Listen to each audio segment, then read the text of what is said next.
Hi, my name's Michael from Save Us All Permaculture. Zones and sectors are a very important part of the design process. With zones, we're looking at marrying the way we move through the landscape, through the needs and resources required for the particular elements that we're putting within that landscape. The resources and the elements that require most amount of work, we put close to where we are, and the things that are more self-regulating, we put further away. Sectors are external energies that come in from off the site that can affect our site. By understanding these external energies, whether it be sun, wind, noise, pollution, we can understand where we can place these particular elements within inside the zones for maximum effect and minimal effort. Sectors. Sectors are influences arriving from off-site, and knowing them helps us locate elements to make the best use of those outside influences.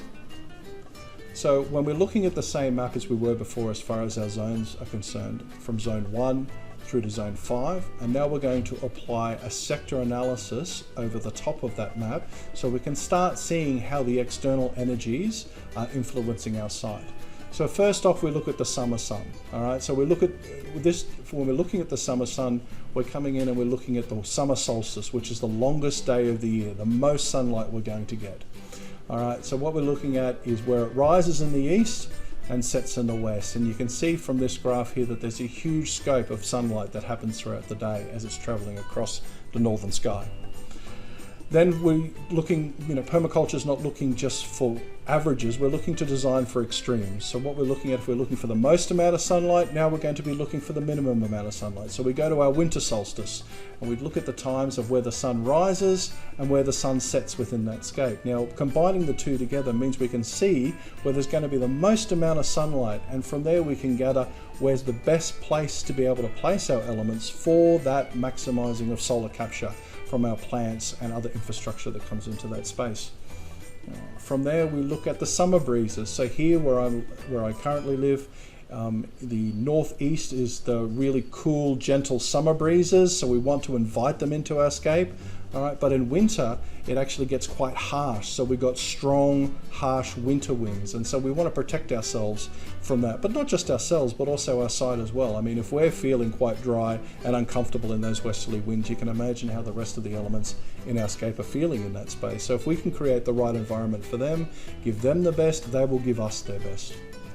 Something also we need to consider in our scape is fire. Fires can potentially be very dangerous, and as we've learnt over the last few years, are very intense and extremely destructive. So understanding where fire is coming from and being able to, in that scape, do things to actually help protect us, not just from wildfires, but also the potential of man-made fires as well.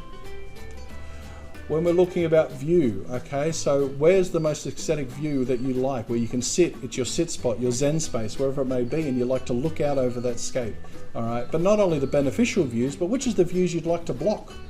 Because sometimes there might be something that is actually quite off-putting that you don't want to see, and therefore we can start placing our elements accordingly to help block that view and creating a level of privacy as well.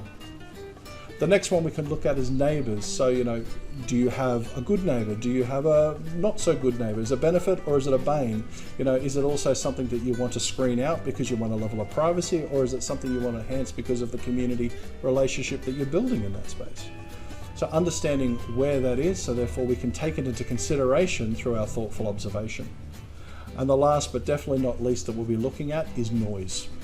Whether it be noise pollution from traffic, school kids, or anything else that comes into that scape, is it something that we want to be able to, we can live with, or is it something that we can, in turn knowing about it, we can in turn doing something about it on our scout with our plantings and also with future potential infrastructure projects. When we're looking at examples of sectors, we're talking about the sun, so the winter and the summer sun paths. When we're talking about the wind, we're talking about the cold, we're talking about the hot, we're talking about seasonal winds, we're talking about potential salts, we're talking about dust, we're talking about carrying sounds or smells or other pollutions that could come into that. When we're talking fire, we're talking about wildfire or potentially human-created fire as well. When we're looking at views, we're talking about the good views. What are the bad views? What are the views that are coming into our site from somewhere else, whether it's something we want to enhance or something we want to create a privacy screen for? When we're talking about pollution, so sounds and smells and toxins, etc., When we're looking at shade, is it from buildings, billboards, vegetation, townhouses, high rises? Is there trees that are creating shade on our site from the neighbours? These are the things to take into consideration so we can actually plant things accordingly to maximise that solar capture. And also traffic, so we're looking at cars and school children and pets and police and vandals. What other traffic and noises and other things that can affect our site that we want to include or exclude from our site. Elements can be placed in their sectors so that they can block or screen out incoming energies or views. They can channel or harvest energy for use, or let the energy pass through unimpeded, like wildlife.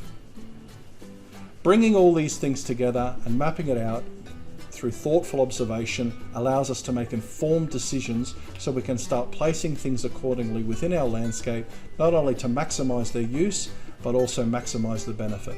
So we can look at maximum benefit for minimal effort.